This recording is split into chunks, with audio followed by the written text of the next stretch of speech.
Bienvenue dans ce podcast Passe de zéro à héros en SEO et aujourd'hui on va parler du maillage interne. Je m'appelle Dimitri Ajon, je suis le dirigeant d'Infoconception, je suis du référencement depuis un sacré nombre d'années et mon objectif c'est de vulgariser le référencement pour le rendre accessible à tous. Bref, de transformer de zéro à héros en SEO.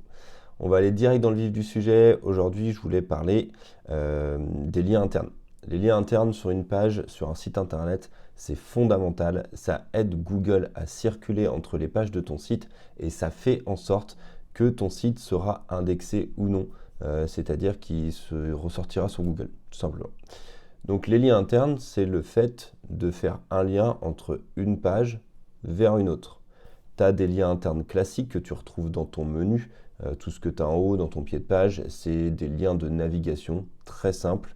Donc c'est des liens que Google va prendre en considération, ça, il n'y a pas de problème, mais ça va être des liens plutôt habituels. Voilà. Là, j'aimerais plutôt te parler des liens internes entre tes contenus, c'est vraiment dans le texte de ta page. Et ça, c'est hyper important. Google va accorder énormément d'importance au nombre de liens et à la page de destination des liens qu'il y a dans ton contenu. Page de destination, c'est quand tu cliques, c'est quoi la page qu'il y a en face. Donc, quand tu crées une page de contenu en référencement naturel, il faut bien que tu mettes des liens à l'intérieur pour aider Google à explorer tes pages. Et il faut surtout que tu mettes des liens vers des pages qui ont la même thématique. On va parler de stratégie de maillage ou même de silo si on est sur la même thématique. Je ne veux pas être trop loin dans les termes, mais en gros, quand tu fais du référencement et quand tu fais des liens internes, essaye de faire en sorte que la page sur laquelle tu te situes renvoie des liens que vers des pages qui vont approfondir encore plus ton sujet, ou alors avec des sujets très connexes. On a un système de niveau, par exemple, toutes les pages qui parlent de la même thématique sont au même niveau, et puis dès que tu rentres dans une thématique, tu vas y aller un peu plus en profondeur. Vraiment comme les racines d'un arbre. Tu te diriges sur une racine et puis ça va de plus en plus loin dans le détail. Imaginons que tu fasses une page sur Agence Web Nantes. Je sais, je prends souvent cet exemple, mais c'est le mien. Imaginons que tu fasses une page sur Agence Web Nantes. Dans tes contenus, dans les liens que tu vas faire vers d'autres pages, tu vas essayer de faire des liens vers des pages qui traitent du contenu encore plus loin. Par exemple, si je suis sur Agence Web Nantes et que je veux aller encore plus loin sur la localité, je vais faire une autre page sur Agence Digitale à Rezé, par exemple, qui est une petite bourgade à côté de Nantes, ou Agence Digitale Carquefou, ce genre de choses. Et là, en fait, ma page Agence Web Nantes va pointer que vers ces pages-là. Ok, ça, c'est du lien. Donc, il faut que tu fasses des liens internes, donc des liens entre tes pages.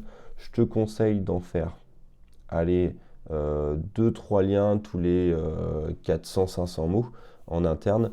Et demain, on parlera des liens externes et de leur importance. Il faut toujours trouver la bonne alchimie. En fait, si tu n'écoutes que cet épisode, il faut la bonne alchimie entre liens internes et liens externes. Liens externes, c'est des liens qui vont vers d'autres sites pour que Google soit content et ne te pénalise pas trop. Donc, si je résume, quand tu crées du contenu, il faut des liens internes.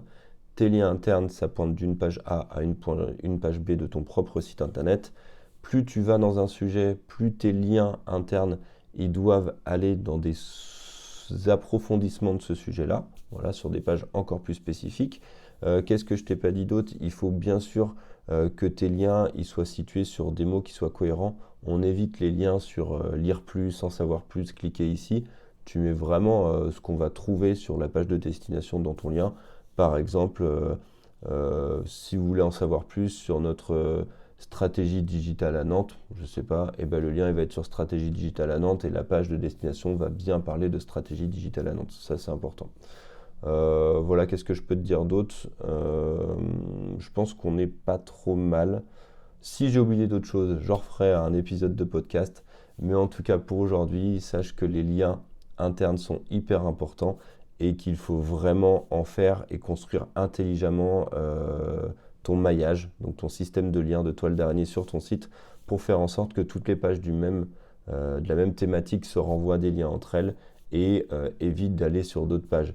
Typiquement, si tu parles de création de site internet, de conception de site web, de développement web, tu vas pouvoir parler de refonte, de création, de maintenance, etc. Mais tu parleras plus de référencement. Ça sera une autre thématique. Et tu ne mettras pas des liens vers contactez-nous ou vers nos réalisations ou nos références. Tout ça, ça n'a pas de sens. Dès que tu es dans une page, tous les liens internes, ils vont sur la même thématique. J'espère que c'était clair. N'hésite pas à me faire des retours sur Insta ou sur LinkedIn. Trees est actuellement mort chez nous. Et puis, mets une note à cet épisode. J'en parle pas assez, mais c'est vrai que si vous mettez des petites notes, ça permet de le faire remonter et ça fait du bien. Voilà, je te souhaite une bonne journée. Prends soin de toi, prends soin de ton SEO. À demain. Ciao!